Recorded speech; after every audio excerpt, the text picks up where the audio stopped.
Esto es Arquitectura Acompasada, un podcast del Colegio Oficial de Arquitectos de Madrid, un paseo sonoro para conocer Madrid a través de sus edificios y entornos arquitectónicos.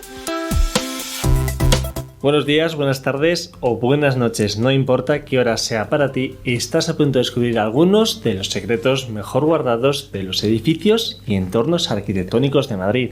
Y si por lo que sea estás empezando a conocernos, sé bienvenido o bienvenida y ponte cómodo o cómoda porque esta es tu casa. Efectivamente, esta es tu casa porque esto es un edificio sonoro, José. Uno con muchos pisos ya, muchas puertas y ventanas y en el que por supuesto cabemos todos. Oh, qué bonito, María Paredes, pero es que es verdad que aquí caemos todos porque, una vez más, si estás empezando a conocernos, te contamos que eso de arquitectura acompasada va precisamente porque pretendemos que esta disciplina tan importante para todos, pues todos necesitamos de la arquitectura, se acompase a toda la sociedad, no solo a los arquitectos. Eso es, y por eso aquí siempre utilizamos un lenguaje para todos los públicos y acercamos las obras de nuestros arquitectos y arquitectas al gran público, sin necesidad de tener idea previa de arquitectura, que José y yo no la tenemos, ¿a que no? No, para nada. Tenemos lo que aprendemos con los arquitectos en nuestro día a día. Y bueno, ahora ya en nuestro episodio 53... pues un poco más sí que tenemos, ¿no? Bueno, un poquito, te concedo que un poquito. Te recuerdo que hace un par de episodios te dije que si me podían convalidar alguna asignatura y me dijiste que ni de coña. Te dije que la primera media hora de la primera asignatura, de la primera clase.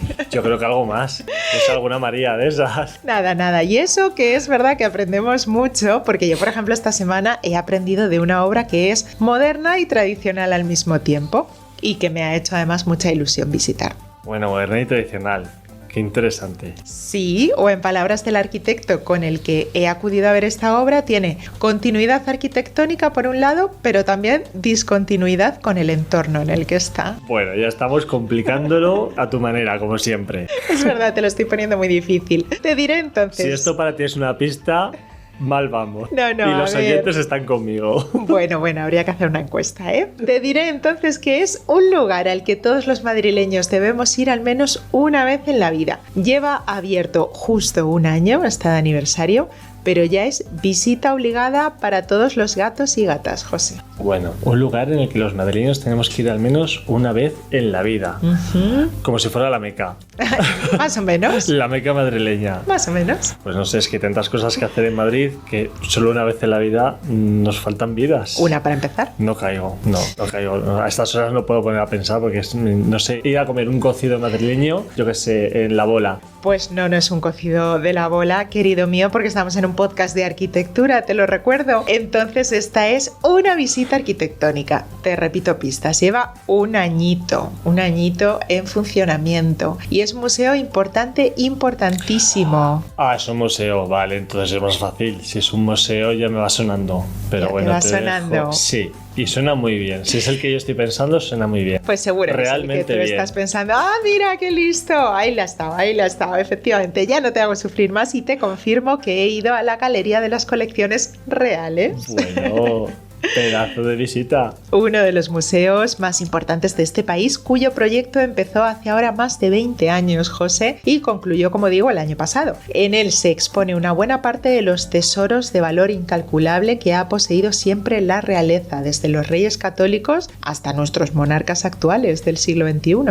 Toma ya, pues la verdad es que es un lujo de visita. Seguro que ha sido con un arquitecto que es maravilloso, que estoy deseando escucharle y desde luego el entorno es de lo mejor, el Palacio Real y la Catedral de la Almudena, así que madre mía, estoy deseando ya escuchar esas maravillas que has podido ver. Sí, de verdad que todo lo que te digamos es poco, José, te lo prometo. Como dices, además he ido a visitarlo, he tenido la suerte y el privilegio de hacerlo junto a Emilio Tuñón, el arquitecto que lo proyectó, junto a Luis Moreno Mansilla, que en paz descanse, falleció en 2012, y ha sido, como te digo, un lujazo conocer las líneas maestras de este museo de su mano, pero no solo, porque además Emilio es un enamorado del arte y me ha explicado también buena parte de las piezas, de los cuadros, esculturas, tapices e incluso de los carruajes que hay expuestos de las 3 salas de exposiciones. Bueno, qué pasada, María. ¿Y a los Reyes los has visto? Igual ha sido porque te llamaron de Zarzuela. Pues no, en realidad no. Felipe y Leticia no estaban por allí y por lo que sea... No... Don Felipe y doña Leticia. Bueno, usted perdone, don Felipe y doña Leticia no estaban por allí y por lo que sea no me han llamado ellos, aunque quién sabe, porque igual escuchan Arquitectura Compasada, ¿te imaginas? Bueno, amantes de la arquitectura son y Leticia Ortiz fue periodista, así que todo es posible. Todo es posible bajo el cielo, José, efectivamente. Todo. Pero bueno, qué lujazo, te lo vuelvo a decir, y qué envidia me das. Un poquito no, me das bastante envidia en este momento, que yo estaba aquí encerrado currando y tú de museos. Bueno, no sé si es consuelo, pero yo te invito a venir con nosotros a dar un paseo por este lugar tan especial, así que si quieres, vente con Emilio Tuñón y conmigo. No tengo caballo, pero yo enhebro de tu brazo y allá que voy. Vamos a recorrer esta galería sonoramente. Dentro Report. Estoy en el complejo del Palacio Real, concretamente en la cornisa que se abre al Campo del Moro desde la Plaza de la Almudena. Aquí se encuentra el Museo de las Colecciones Reales, rodeado por un patrimonio arquitectónico riquísimo. El acceso está en un costado de la catedral y da la bienvenida al visitante que inicia un recorrido descendente por 3 niveles de exposiciones que albergan colecciones de tapices, pintura y carruajes. Este museo toma los materiales del Palacio Real y la dignidad de su construcción como referente. Debajo de estas salas se sitúan 2 plantas con los almacenes, talleres e instalaciones y finalmente un nivel con aparcamientos. Y para hablarnos de esta obra magna estamos con Emilio Tuñón, su autor. Bienvenido, Emilio, a Arquitectura Compasada. Hola, ¿qué tal? Encantado de estar aquí con vosotros. Y nosotros también, un placer. Acabamos de dar una pedazo de vuelta contigo por todo este museo impresionante y yo lo primero que te quiero preguntar es ¿cómo empieza este sueño? Bueno, la verdad es que ese dibujo que te he enseñado de 1999, diciembre de 1999, fue el primer dibujo que hicimos. Se convocó un concurso que empezó a gestarse en el 98. Se convocó un concurso en el cual nosotros nos inscribimos pensando que no íbamos a ser seleccionados y fuimos seleccionados junto con otros arquitectos europeos y españoles. Y el primer dibujo fue ese croquis que está hecho en diciembre de 1999, que ya cada vez que lo veo pienso, realmente es que ahí estaba todo, ¿no? Nos hemos tirado luego 24 años trabajando, haciendo proyectos, modificaciones, ampliaciones, etcétera, dirección de obra, viniendo todo el día trabajando y en realidad luego lo ves y dices, pero si es exactamente lo mismo que habíamos dibujado en un momento en 1999, ¿no? El germen estaba clarísimo, luego efectivamente han sido 24 años de trabajo, de pulir, pero la idea estaba ahí. ¿Cómo surge? ¿Qué recuerdas de aquel momento? ¿Siempre tuviste clara la concepción de este espacio?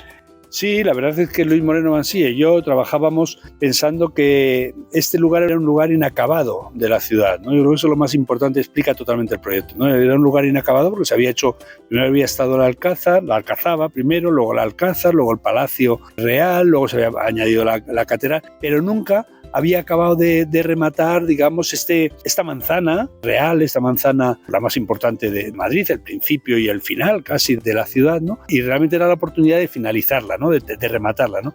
Entonces el proyecto siempre, desde el primer momento, tenía una doble vocación, una vocación, digamos, de humildad o de cierto respeto a lo existente, ¿no? Humildad por el respeto y, por otra parte, vocación de hacer una arquitectura claramente ya del siglo XXI, ¿no? Ya completamente, y que sin embargo fuera capaz de convivir con las otras, ¿no? Y por eso sí, toda esta estructura, que lo que habla es un poco de una arquitectura que habla de seguir las trazas que había planteado Sacchetti ya como extensión natural del Palacio Real hacia el sur, por otra parte establecer vínculos materiales con la construcción del Palacio Real y por otra parte seguir esa condición también de la textura urbana o de la profundidad que tienen los muros del Palacio Real de 2,5 metros, ¿no? Con estos varios elementos y entendiendo que el museo tenía que ser un museo descendente invertido, que es una tipología conocida. El museo descendente es aquel que tiene mucho programa, mucha obra y poco solar, entonces tiene que producirse en altura. Entonces, normalmente se entra por abajo, se sube por un ascensor y se baja por una rampa, ¿no? En este caso, como entrábamos por la ciudad histórica, por la ciudad de los Austrias, entramos por arriba y teníamos que bajar a las plantas de abajo para luego coger un ascensor hacia arriba, ¿no?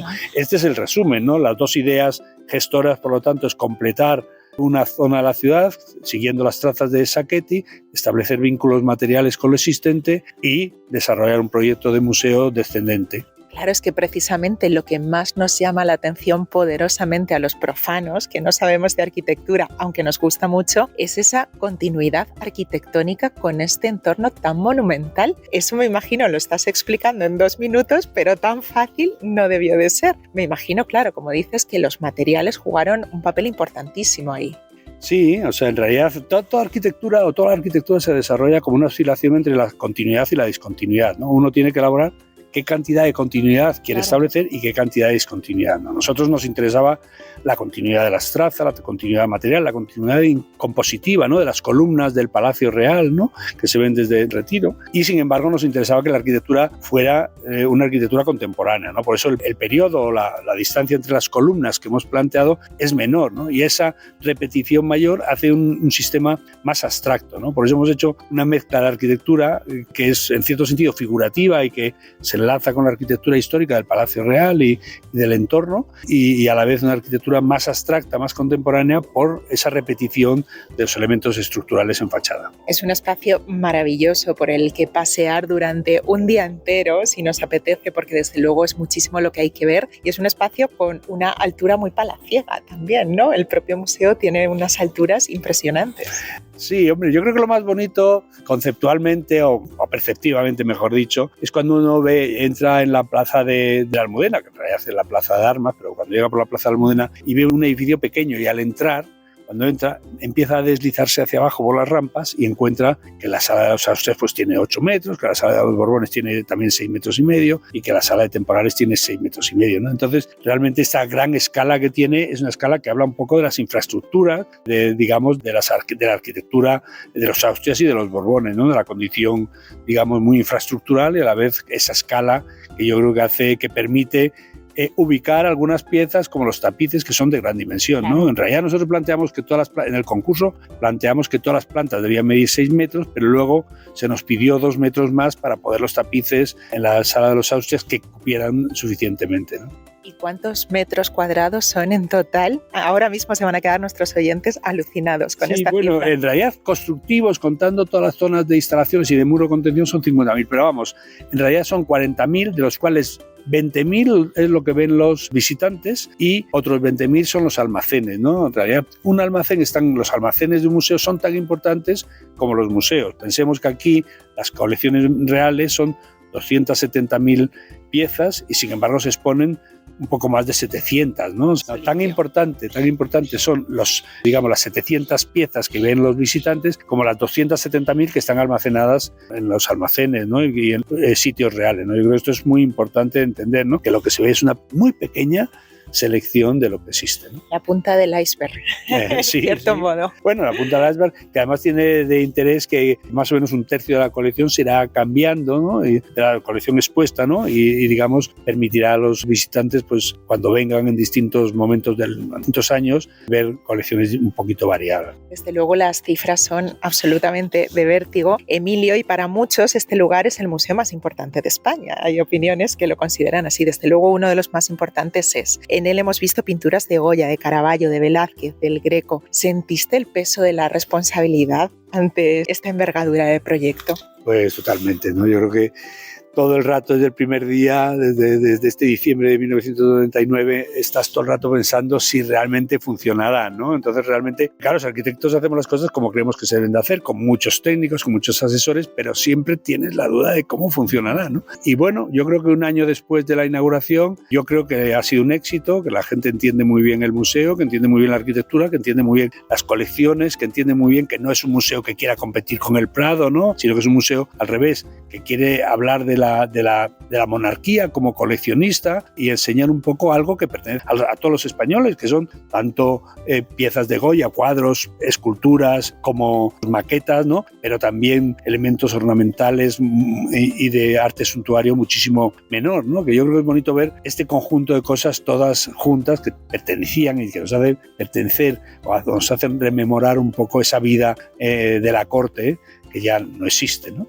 Voy a contarle a nuestros oyentes que Emilio, además de ser un arquitecto magnífico, es un gran entendido también en arte, porque me has estado explicando muchas de estas obras. Vienes habitualmente por aquí, te gustan, eres un enamorado del arte. Un pequeño compromiso, dime alguna que te arrebate de las que aquí se encuentran. Bueno, me arrebatan muchas, ¿no? Me arrebatan mucho. Me hace mucha gracia la de Luisa Roldán, ¿no? Que es esta pieza, es una escultora sevillana que trabaja con su padre y que en realidad es el padre el que firma siempre las obras, ¿no? Entonces se casa con el ayudante de su padre, ¿no? Y entonces para poder independizarse y el marido empieza a firmar sus obras, ¿no? Y aquí ya vemos una obra firmada por ella que es un San Miguel, ¿no? Un San Miguel maravilloso que está con una espada levantada, con el demonio apretado con el pie, ¿no? Que la cara del San Miguel es la de Luisa Roldán y la cara del demonio es la de su marido. ¿No?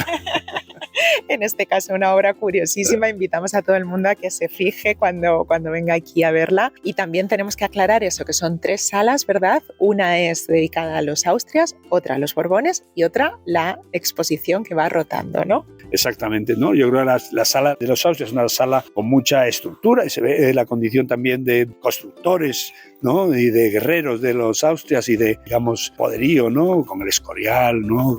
Yo creo que es una cosa muy interesante. También se ve el origen de Madrid con los restos de la antigua muralla hispano-musulmana, que yo creo que es también una de las piezas hermosísimas, ¿no? Es una pieza encontrada, una pieza en el sitio, ¿no? Que es maravillosa. La encontrasteis durante las obras, además, ¿no? Sí, efectivamente se sabía por los trazos que ahí iba a aparecer ese trozo de la muralla y cuando apareció es bastante sorprendente, sobre todo porque tiene unos sillares, en uno de los cubos de la muralla tiene unos sillares de gran dimensión que incluso se pensaron que podían ser romanos por la talla, pero al final no, lo que ocurre es que es una muralla de mayor empaque de lo que creían en su momento los historiadores y los arqueólogos, ¿no? Y yo creo que es una pieza, desde luego, que hay que venir a ver. Claro, eso es reencontrarse con los orígenes de Madrid y se puede hacer aquí también en este museo. Totalmente. Aquí yo creo que ver el Museo de Colecciones Reales es entender la ciudad de Madrid, ¿no? Entender los orígenes de Madrid. Aquí estaba la alcazaba hispano-musulmana con la muralla y ahí se superponen las diferentes transformaciones y al final es la imagen que es reconocible de Madrid con el Palacio Real, con la Catedral y con la Galería de Colecciones Reales. Me gustaría que tuviéramos un momento de recuerdo cariñoso para tu socio, ¿no? Para Luis Moreno Mansilla, que estuvo al frente de este proyecto también contigo durante muchos años, ¿no? Los primeros años del proyecto. Sí, bueno, nada, yo como siempre digo, veo a Luis por todas las esquinas, ¿no? de este edificio, ¿no? Porque en el fondo es un proyecto 100% Mansilla y Tuñón, ¿no? Aunque Luis falleciera en 2012 y lo hayamos acabado en el 2023, ¿no? Pues en realidad yo le veo es 100% de una obra de los dos. Yo siempre le echo mucho de menos y realmente aquí trabajamos con muchísima intensidad y muchísima ilusión. Él solamente pudo llegar a ver la estructura de hormigón blanco construida, pero no llegó a ver nada más y espero que esté contento del resultado final allá donde esté, ¿no? Segurísimo que sí, Emilio. Además, vosotros os complementabais muy bien, ¿no? Encajabais muy bien vuestras personalidades. Sí, yo siempre he dicho que yo era del 1 de enero y él del 1 de julio, ¿no? Éramos exactamente opuestos en el zodíaco, ¿no? Entonces esto era muy divertido porque efectivamente yo tenía la mente más racional, más, digamos, más de constructor y en cierto sentido de ingeniero, que tenía una condición más lírica, ¿no? Que hablaba más de la poesía y de una forma de entender el mundo tremendamente hermosa. La armonía perfecta, porque ambas cosas son necesarias para completar la vida, ¿no? Sí, yo creo que hacíamos un equipo muy bueno, nos llevábamos muy bien y hicimos unas obras, no muchas como queríamos hacer, hicimos 12 obras, en los 20 años que trabajamos hicimos 12 obras, pero realmente yo creo que hicimos 12 obras tremendamente intensas, por lo menos desde nuestro punto de vista. Pues ahora ambos también sois parte de la historia de Madrid, como estabas mencionando, porque este museo ya es parte de nuestra historia, así que ha sido un verdadero privilegio pasearlo junto a ti, Emilio, y que nos cuentes todas estas claves en arquitectura compasada. Gracias de corazón. Muchas gracias, María, y muchas gracias a los oyentes que nos escuchen en algún momento.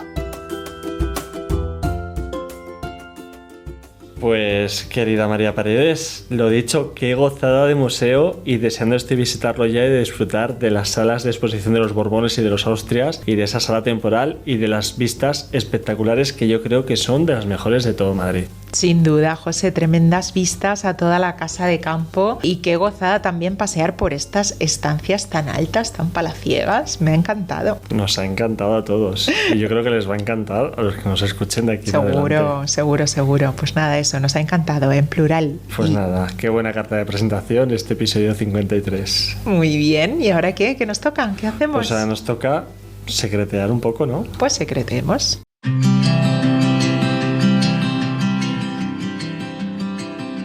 Hoy tenemos un Secretos del COAM de lo más internacional porque hemos conseguido pillar en Madrid a nuestra corresponsal en Austria, a Gloria Ochoa, que nos va a hablar sobre la labor de los corresponsales del colegio en el extranjero. Buenas tardes, Gloria. Hola, buenas tardes. Y muchas gracias por estar en Arquitectura Compasada y en Madrid por unas horitas, porque mañana vuelas de regreso, ¿no? Eso es, mañana ya volvemos allí a nuestro pequeño tierruño austriaco, sí. Qué bueno. Gloria, quiero que nos cuentes en primer lugar a todos los oyentes de Arquitectura Compasada cuáles son vuestras tareas de los corresponsales del colegio. Tenéis que estar en comunicación, ¿no? Casi permanente con el COAM, por así decirlo. Sí, en principio la idea es de mediación, de facilitar información a todos aquellos austriacos que quieran, españoles, arquitectos españoles que quieran trabajar o que quieran hacer algo en Austria. Y entonces que gracias a la experiencia que llevamos los corresponsales podamos hacerle las cosas más sencillas. También esto se convierte en un informe que preparamos trimestralmente y que se sube a la página web del COAM. Y allí pues la gente puede ver, por ejemplo, tema de honorarios, tema de homologación de títulos, las formas de trabajo, lo que llamamos las Leistungen, que son los servicios que allí se ofrecen de los arquitectos, que es un poco diferente aquí, trabaja. Y bueno, pues de esa manera establecemos esos vínculos. Muy importante también la divulgación de lo que se hace allí para que se conozca aquí.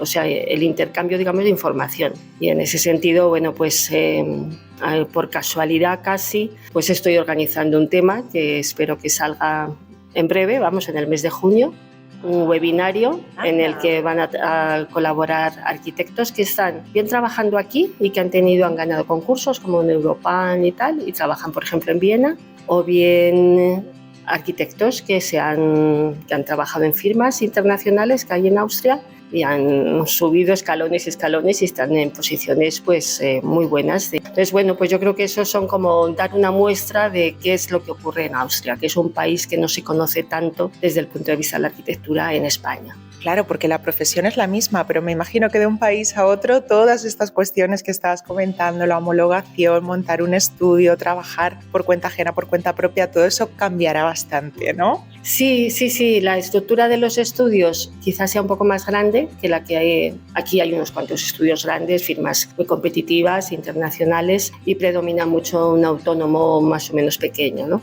Y allí, bueno, hay que diferenciar también, es como aquí por comunidades autónomas. Donde estoy yo, que es cerca de Suiza, en Vorarlberg, hay estudios desde 3, 4 personas a 20, es un estándar, y hay un nivel de arquitectura muy bueno. Y, por ejemplo, Viena es otro mundo. Viena es un mundo de firmas grandes y tal. Y bueno, pues hay que saber cómo entrar en unos y otros. Bueno, después te puedo contar cómo es trabajar de autónomo, que es mi experiencia, pero para entrar en cualquier estudio, pues es lo de siempre. El idioma, que aunque todo el mundo maneja muy bien el inglés, se aprecia el conocimiento del alemán, porque simplifica muchísimo la comunicación. Claro. Entonces ese es como paso número 1. El ABC. Y como autónoma, entonces, que es tu caso, ¿cambia bastante, sustancialmente respecto a España? ¿Tiene puntos en común? Bueno, pues como autónomo, por ejemplo, aquí nos hemos quejado siempre que el autónomo lo tiene muy difícil, que tiene que pagar mucho y tal. Bueno, pues en Austria más. En Austria hay que pagar más. La Cámara de Arquitectos es bastante más cara. No realiza la misma misión que realiza el colegio. Allí no se visan los proyectos. La responsabilidad es de 30 años, no es de 10. O sea que hay una serie de cuestiones muy diferentes y que hace que uno tome posición. Por ejemplo, también como arquitecto no necesariamente tienes que llevar obras, y las obras las puede llevar otra figura que se llama el Bauleiter. Y esta persona sería un equivalente a nuestro aparejador, pero con muchísimos más servicios. Entonces hay esa diferencia, ¿no? El arquitecto hace un proyecto impecable de diseño y teniendo en cuenta normas y tal, pero no tiene por qué desarrollarlo a nivel de ejecución, de llevarlo a obra. Y ya te digo, el visado es algo que no es imprescindible, o sea, no existe el visado.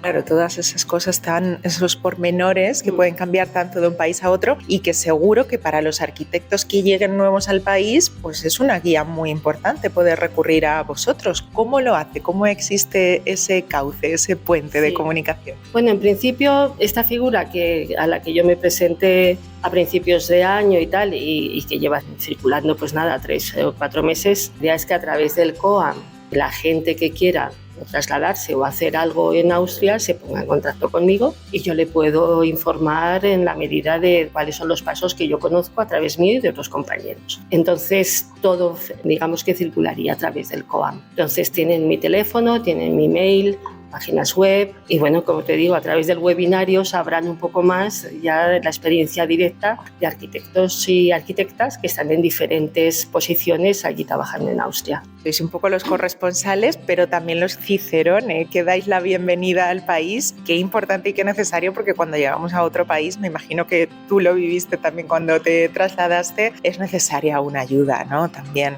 Pues sí, yo espero que así se tome. Nosotros cuando llegamos a Austria fue hace cerca de 12 años y bueno, fuimos un poco a pelo.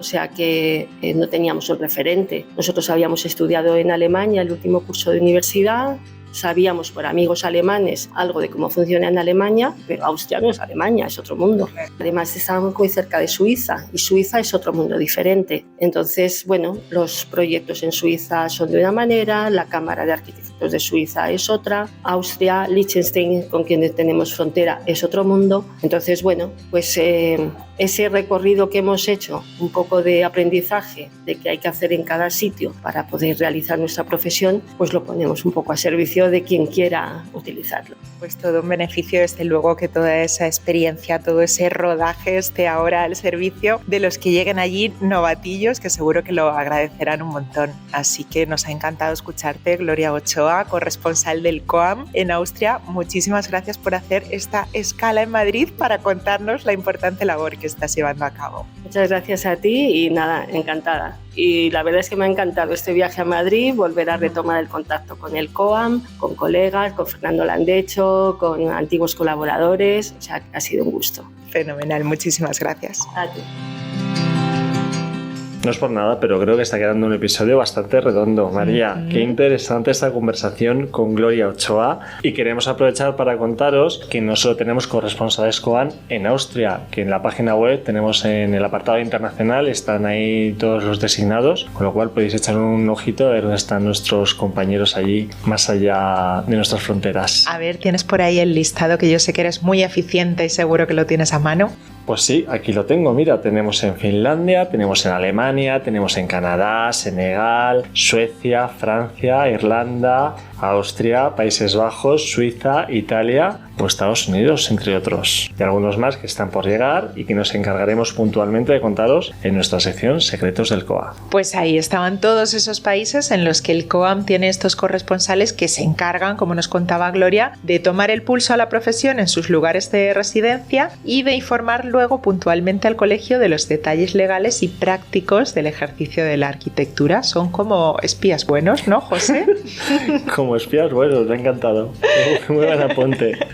Madre mía, ¿sabes qué vamos a hacer tú y yo ahora? ¿Paredes? No, Crespo. Pues nosotros vamos a espiar los mejores planazos madrileños para los próximos 7 días. Tomad nota que entra ya nuestra agenda acompasada. Pues sí, el primero de los planes ya os lo hemos ofrecido en otras ocasiones, pero no podemos dejar de recordaros que este fin de semana es fin de Mercado de Motores. En el Museo del Ferrocarril de Delicias, toda una joya de la arquitectura industrial de Madrid que sigue en pie, se celebra este mercado lleno de puestos de diseño en los que podemos encontrar hasta 150 artesanos, diseñadores, creadores, libreros, artistas, productores de alimentación gourmet y especialistas en segunda mano, además del ambientazo de su exterior con las food trucks y la programación musical y de entretenimiento. y de un mercado a una expo. En este caso os hablamos de Foodscapes, que se celebra en la Casa de la Arquitectura, en la Arquería de Nuevos Ministerios, hasta el 1 de septiembre y que propone al público un recorrido por las arquitecturas que alimentan el mundo, desde los laboratorios domésticos de las cocinas hasta los paisajes operacionales que nutren las ciudades. Mediante un proyecto audiovisual de 5 cortometrajes, un archivo documental a modo de recetario total y una plataforma de investigación colaborativa, se explora el contexto agroarquitectónico español para profundizar en cuestiones de alcance global. La entrada es gratuita y puede consultarse en la página web www.foodscapes.com. La SGAE presenta esta semana la exposición, también gratuita, Música Urbana, Pop y Alta Cultura en el interior de su sede. Así, los fans de figuras como Rosalía, Zetangana, Bad Gyal o Quevedo podrán disfrutar de ilustraciones, fotografías originales, complementos, elementos escenográficos, letras de canciones, apuntes manuscritos de sus artistas preferidos y hacerlo en un marco encantador, el modernista Palacio de Longoria. Y el Museo ICO acoge otra interesante muestra, I Want Van, Instantes en la Arquitectura. Van es uno de los fotógrafos actuales de arquitectura y del entorno construido más célebres del mundo. Sus imágenes documentan el crecimiento de las megalópolis, exploran viviendas tradicionales e informales y retratan los edificios de los más reputados arquitectos contemporáneos. Además, sus instantáneas se acompañan de historias personales que el propio Van nos cuenta. Tenéis toda la info de esta exposición, que se puede visitar hasta el 8 de septiembre en www.fundacionico.es. Y nos quedamos ahora en esta casa, o al menos con las actividades que propone el Colegio de Arquitectos, porque el próximo 10 de junio a las 6:30 de la tarde el Cine Estudio del Círculo de Bellas Artes va a acoger la proyección de la serie The Architect, una obra distópica con extraordinaria planificación en la que una arquitecta se ve obligada a vivir en el garaje por la subida de precios de la vivienda. Al finalizar habrá una mesa redonda moderada por el arquitecto Jesús San Vicente. Yo personalmente os recomiendo esta serie, que a mí me encantó. Y hasta aquí las propuestas culturales de Arquitectura Compasada, que también puedes consultar en www.coan.org y en nuestras redes sociales. Aquí lo dejamos, hasta la semana que viene. Hasta la semana que viene. Has escuchado Arquitectura Acompasada, un podcast del Colegio Oficial de Arquitectos de Madrid, un paseo sonoro para conocer Madrid a través de sus edificios y entornos arquitectónicos.